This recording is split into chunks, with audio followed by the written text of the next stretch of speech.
Herkese merhaba arkadaşlar. Önümüzde 20 inç Inca LCD monitör var.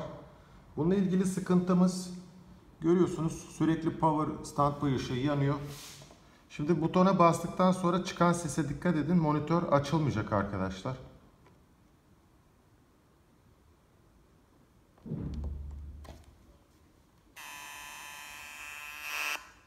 Evet. Bu sesi duyduktan sonra kapatıyor kendini. Monitörümüz LCD monitör, 20.1 inç Inca modeli. Bağlantılarını yaptık. Evet, tekrar dinleyelim çıkan sesi. Kapattım. Tüm bağlantıları şu an yapıldı.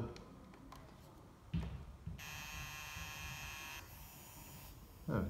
Bu sesi duyduktan sonra kapatıyor kendini arkadaşlar. Evet, bakın kırmızıya geçti.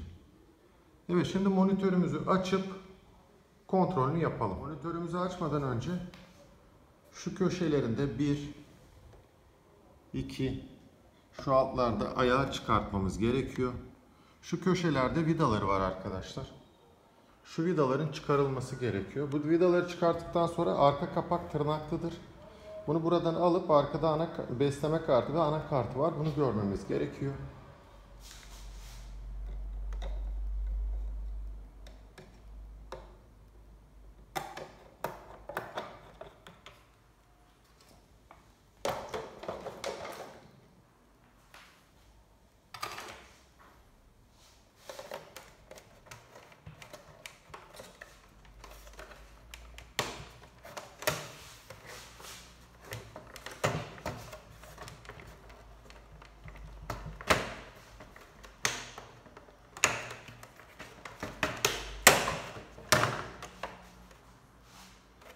Dört adet vidası vardı arkadaşlar.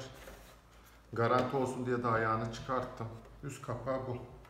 Bunu çıkarttık.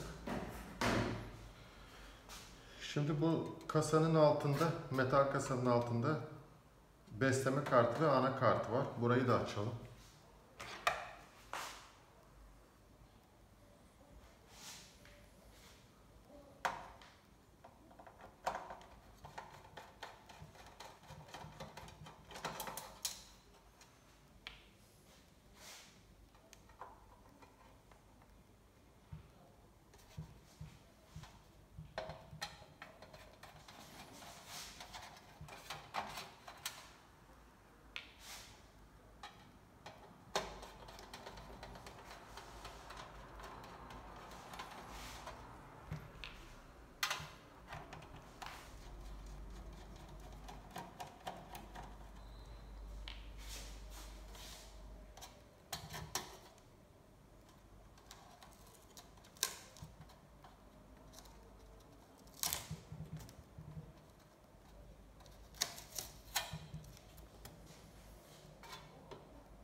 Evet arkadaşlar, açtık.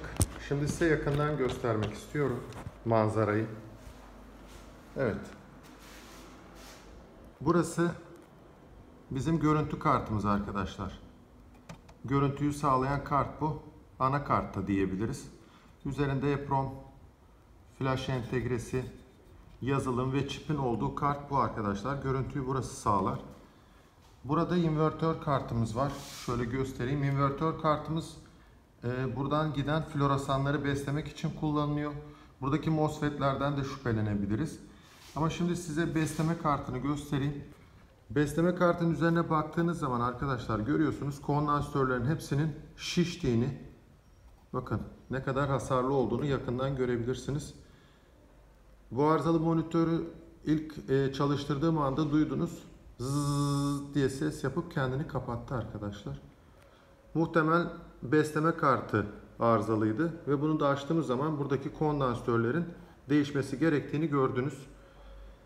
Biz genel anlamda şöyle tüm besleme kartını şöyle bir gözle kontrol etmemiz gerekiyor. Bunu yerinden çıkarıp genel bir kontrolünü yapalım. Kondansatörlerin değişimini yapalım ve tekrar denemesini yapalım arkadaşlar.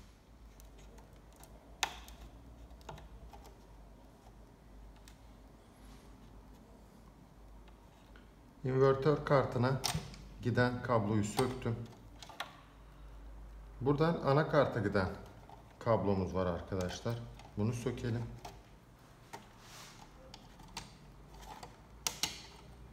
Söktük. Şimdi buradaki vidalarını çıkarıp kartımızı alalım.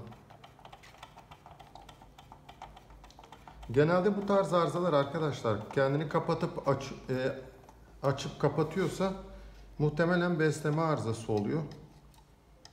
Çünkü sesten de anlayabiliriz. Orada zzz diye ses çıkarttı. Bu sesin sebebi muhtemelen kondansatör arızasıydı.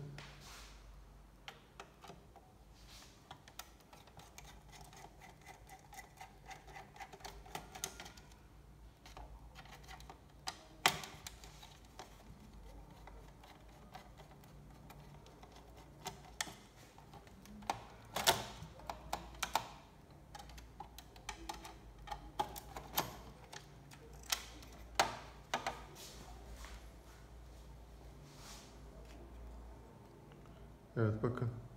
Kondansatörler. Şu 3 kondansatörü öncelikle bir değişimini yapıp çıkış voltajlarını görmek istiyorum. Şöyle koyalım.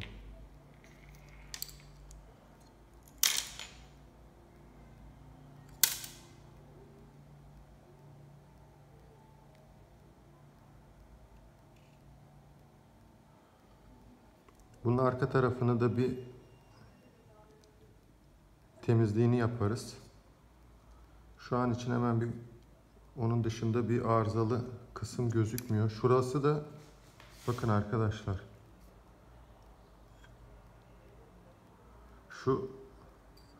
Şurada muhtemelen şurası bizim bir bakayım. Evet, MOSFET kısmımız olabilir. Şu MOSFET'in ayaklarında da bir sıvı teması gibi bir şey olabilir arkadaşlar. Bilmiyorum, bakacağız. Evet, öncelikle kondansatörleri çıkarıp değişimini yapalım.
Elimde şu an 3 adet kondansatör var. Üçünün de ciddi şekilde tepelerinden şiştiğini, deforme olduğunu görebiliyorsunuz. Bu nedenle de monitörümüzde zzz diye ses yaptıktan sonra kendini kapatıyordu arkadaşlar. Açılışta hiçbir şekilde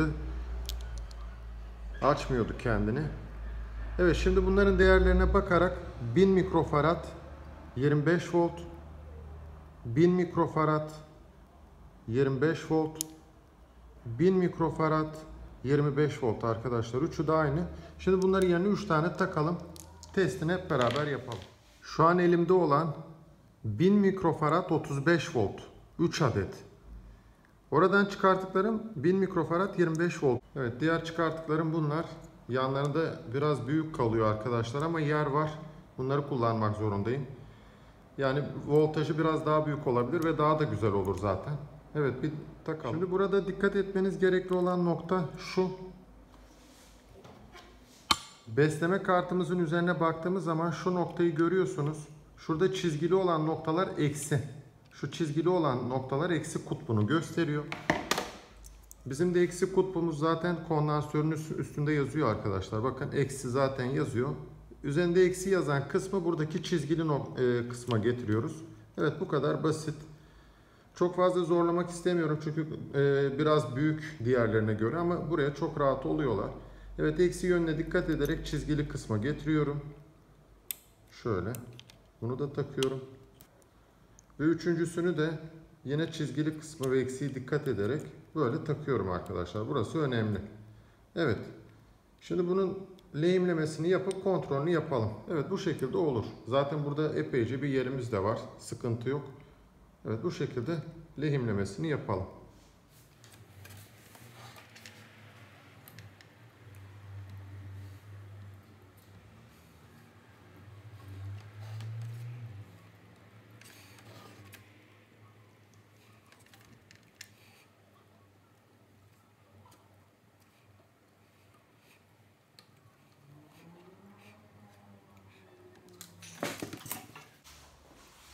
Evet, lehimde dikkat etmeniz gerekli olan nokta şudur. Lehimler parlak. Bakın bu şekilde parlak olması gerekiyor. Buna dikkat edin arkadaşlar. Lehimin güzel ve temiz olması gerekiyor. Soğuk lehim olmaması gerekiyor. Şimdi bunların lehimlemesini yaptık. Şimdi testini yapma zamanı geldi. Bir bakalım, bunu kesip arkasının da temizliğini yapalım. Temizlik için saf alkol kullanıyorum arkadaşlar.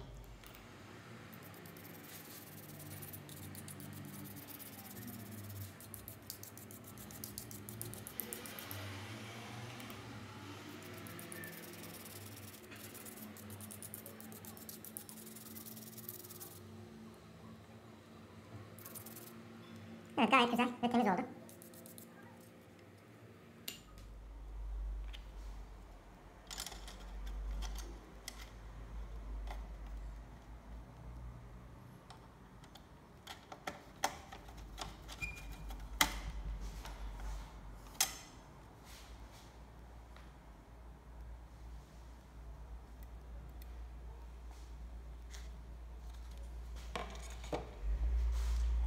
Evet.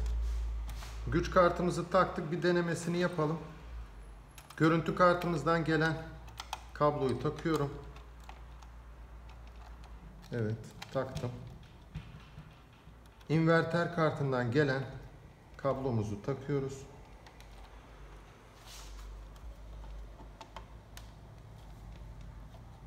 Evet. Şimdi besleme kartımızın taktık yerine. Buradan da enerjimizi verelim. Dikkatli olalım bu noktadan sonra. Evet.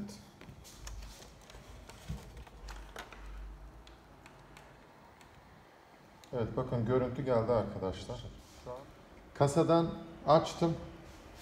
Görüyorsunuz. Evet. Görüntümüz geldi arkadaşlar.